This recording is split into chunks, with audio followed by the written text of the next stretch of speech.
Nous continuons avec le premier sujet Togo que nous évoquons. Nous allons parler de ce processus d'octroi des fonds d'aide sociale, processus enclenché, processus qui s'inscrit dans le cadre du Covid-19. Le Togo a lancé mercredi un programme d'aide aux populations les plus vulnérables pour faire face aux difficultés liées à la pandémie du nouveau coronavirus, dénommé Novici. Ce terme signifie entraide dans la langue évé. L'initiative vise essentiellement à soutenir les couches sociales les plus affectées par les mesures restrictives prises par le gouvernement pour enrayer la propagation du virus. Le 1er avril, le président l'avait annoncé dans son discours. Personne ne sera oublié dans la lutte contre la pandémie. Alors, Novici, concrètement, c'est que les personnes les plus vulnérables peuvent s'inscrire sur un numéro qui a été donné. Alors, pour les femmes, elles bénéficient de, je pense, 12 250. Les hommes, 10 500. Pour les conducteurs de taxi-moto, ils ont droit à 20 000 francs CFA par mois. Un programme qui, dès son lancement, a été pris d'assaut. Je lisais tout à l'heure qu'il y a au moins 4 millions de Togolais qui ont tenté de s'inscrire dans ce programme. Constant Lemou, louable? Louable. Louable, vous avez vu un peu la réaction des conducteurs de moto-taxi le lundi, mardi, lorsque la décision a été prise d'arrêter que les motocyclistes remorquent les passagers. Tout de suite, les conducteurs de moto-taxi se sont vus couper le souffle de vie. Réellement, ils vivent du jour le jour. Là, c'est le corps organisé, capable de réagir devant une telle décision. Il y a encore des milliers, parce qu'ils ne peuvent pas aller travailler. Ceux qui travaillent essentiellement la nuit ne peuvent plus le faire. Et aujourd'hui, s'il n'y a pas cet accompagnement, des gens vont mourir non pas de coronavirus, mais de la faim. Alors, cette mesure, elle est vraiment salutaire. Elle est salutaire, peut-être elle est insuffisante. Il faut l'améliorer, c'est nécessaire.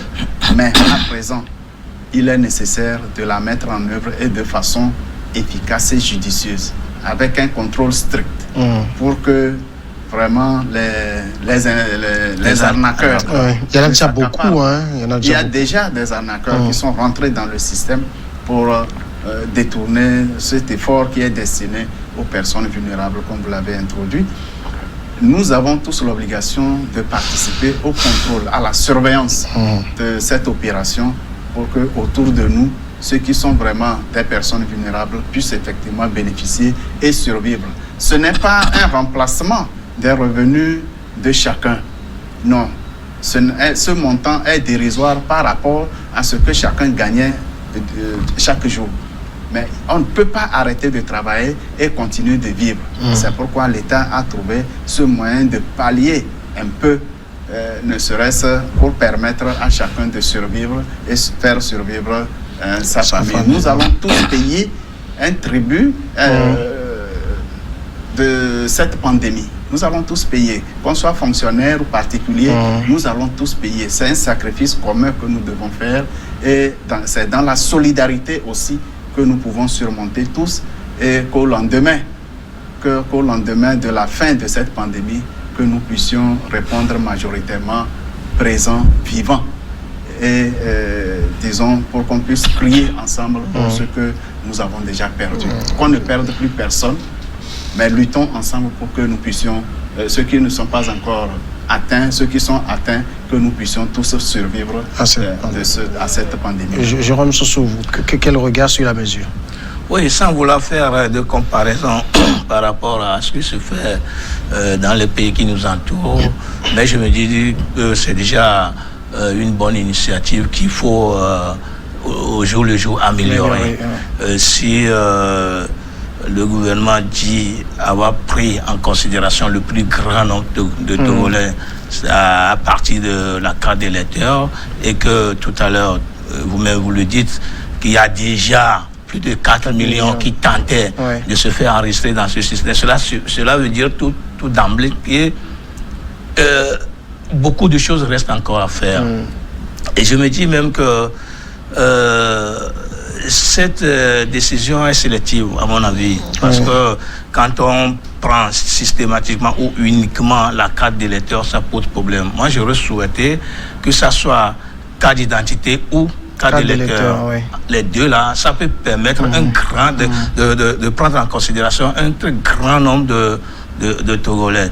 Maintenant, quand on dit systématiquement la carte d'électeur et que le fichier électoral est passé de 2019 nous limitait à 3 millions juste 3 millions, à la fin on a eu 3 millions 500 et quelques. Cela veut dire que le problème n'est pas en fait résolu. Le problème n'est pas résolu. Moi, j'aurais souhaité même parce que c'est une proposition, j'aurais souhaité même qu'on laisse les aidements travailler et qu'on leur impose impérativement l'obligation de porter les masques. Vous faites le travail, celui que vous allez remarquer, vous portez le masque, il porte le masque. Et maintenant, ça peut permettre à l'autorité de faire moins de dépenses dans ce sens-là. Et puis, ça permettra aussi également de prendre en considération d'autres Togolais, puisque à l'intérieur du pays, il y a encore beaucoup de personnes qui sont nécessiteuses, qui ont besoin de ces 5 000 francs par la quinzaine, 10 000 francs le mois. Beaucoup, même à Lomé ici, il y en a beaucoup qui en ont besoin. C'est pour ça que tout le monde rue vers justement ce système-là. Et bizarrement, malheureusement, depuis hier, le système s'est arrêté.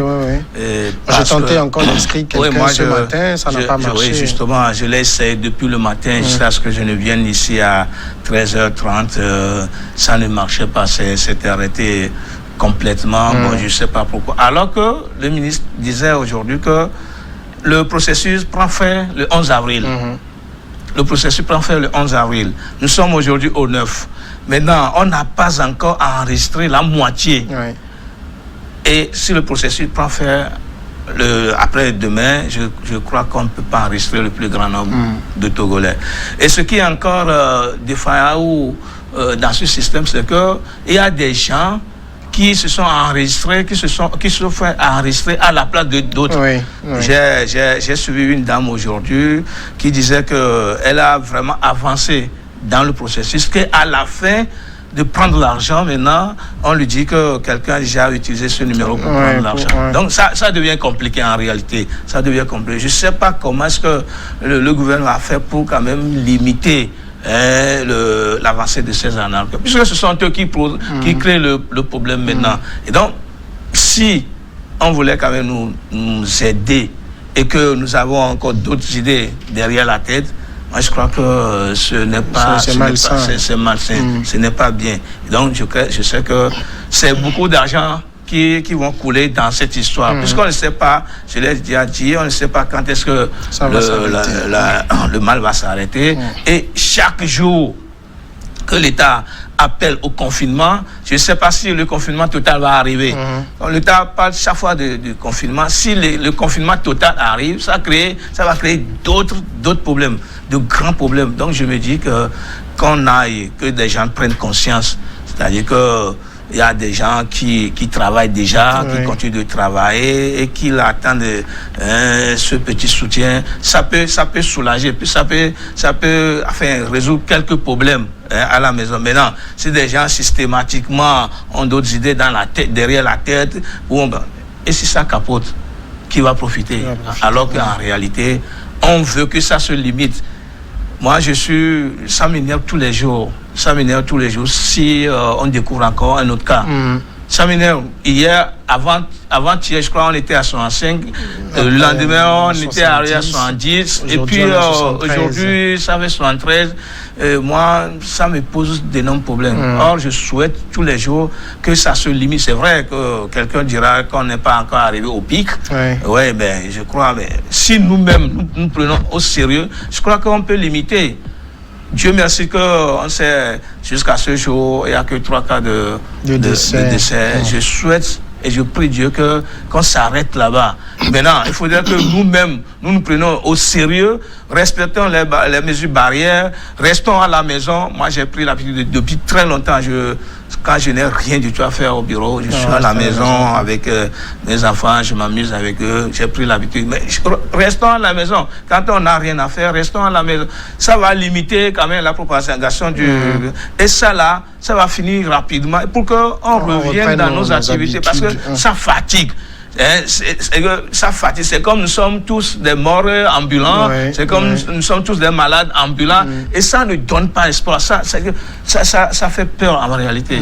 Et c'est ceux qui sont encore inconscients, qui ne prennent pas au sérieux cette affaire-là, et qui vont encore mettre du bâton dans le roue de cette initiative-là. Moi, ça me fait vraiment mal. Alors, Constant, justement, la question que soulevait Jérôme sur la carte électorale pour bénéficier de cet accompagnement, c'est vrai que les couches qui sont ciblées, je suivais une explication, on disait que quand on prend cette couche-là, c'est la pièce la plus simple qu'il fallait leur demander, mais quand vous dites qu'il faut être togolais et après avoir sa carte électorale, il aurait été plus simple de dire carte électorale ou carte d'identité.